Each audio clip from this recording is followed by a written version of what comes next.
I had worked with the predecessor, the D21, and I found from my years of working in film and then film to digital, the curve of the log, a digital file that you'd get once you transferred film was almost identical to the D21 image that I got when I shot this little film. And so it was like I could automatically get to something that I was very comfortable with. And so when they said they're going to take the D21 and make a new camera, I was all in for it, and I tried to push us making sure that we have it, because then I can almost guarantee that the film would look like the film we wanted to make right off the bat. There was no limitation, there was no learning curve. It's basically, the Alexa is really a digital film camera, and if you don't know that film is running through it, you would never know from the result. It's a film camera for all you know. It just happens to record digitally instead of on physical celluloid, but the image quality is the same and maybe even better because it's so fine-grained at a much higher speed. So I was nervous that because we're working with prototypes that they wouldn't necessarily want to release the camera unless it was perfect, because that's how they are. They want it to be perfect. And I was nervous that they may say no at the very end and we'd have to use an alternative. And I was glad that we didn't, because we really like the camera a lot. It's kind of akin to what I like to do. And just the way it's engineered and all that. So there's something about just the engineering of it I'm a big fan of, and I like things that are precisely done and all that stuff. So to me, and the image quality I get from it is, it's hard to compare it to anything else, really. For me anyway. My statement is that creativity is analog. You need to move a camera this way, move a camera that way to decide what is the best shot. Maybe a little higher, a little lower, maybe being influenced by some light that's over here changes the way you do things. And so if you don't have the ability to do it,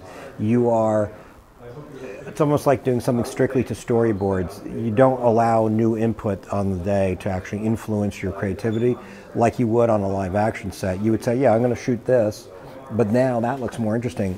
That is a better scene for what I'm going to do. So the ability to be able to do this means that things can be much more fluid and organic and much more like the movies that we're used to seeing, as opposed to kind of the more computer perfect but not adventuresome things that you tend to see with, because there's no happy accidents in computers. There's no light pings and various things and things that get introduced unless you introduce them all. And when you work in a virtual way, a camera mistake becomes something you might take advantage of because you have a camera mistake. But if you don't do it that way, you have no happy accident. So everything is sort of shaved off this system that we're used to, which is sometimes you think the scene's going to be really boring and the actor does something really interesting and the light looks like this, and all of a sudden it went from a boring scene to a great scene just because of the collaboration of everybody else and the organic, fluid nature of doing it, as opposed to the strict, you stand here, you do this, you do this.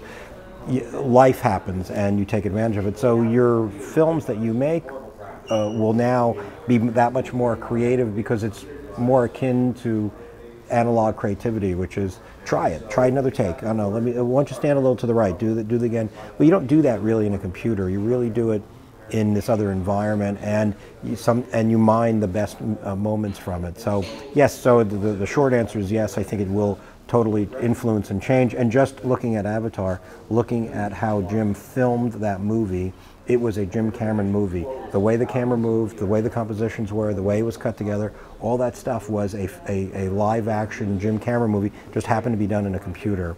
And that change, there's a reason why it made $2.8 billion besides his story and everything else. It was, you haven't seen a film like it before, a computer-generated film like it before. The blessing is that you'll get many more cinema geniuses will come out because you have access to material. When I was growing up, what you would count as your film experience might be 5 opportunities in a year to use the equipment, try out your ideas, and because you only had 5 chances in a year, you were not that adventuresome, because if you screwed up, you might not get any more chances. So you had to kind of be safe yet daring enough to get noticed.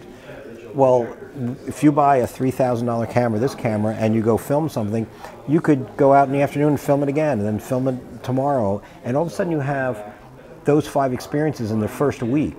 of trying it out, seeing what it looks like. Oh, I made a mistake. Let me go back and relight it. Let me go back and change a different angle. It's kind of boring. Let me do that. And all of a sudden, you have, in a very short time, people who are naturally adept at it have the craft behind them before they even do their first professional project. So that is the complete blessing. Now, the curse for the rest of us is that there's many more people who are now qualified to do your job.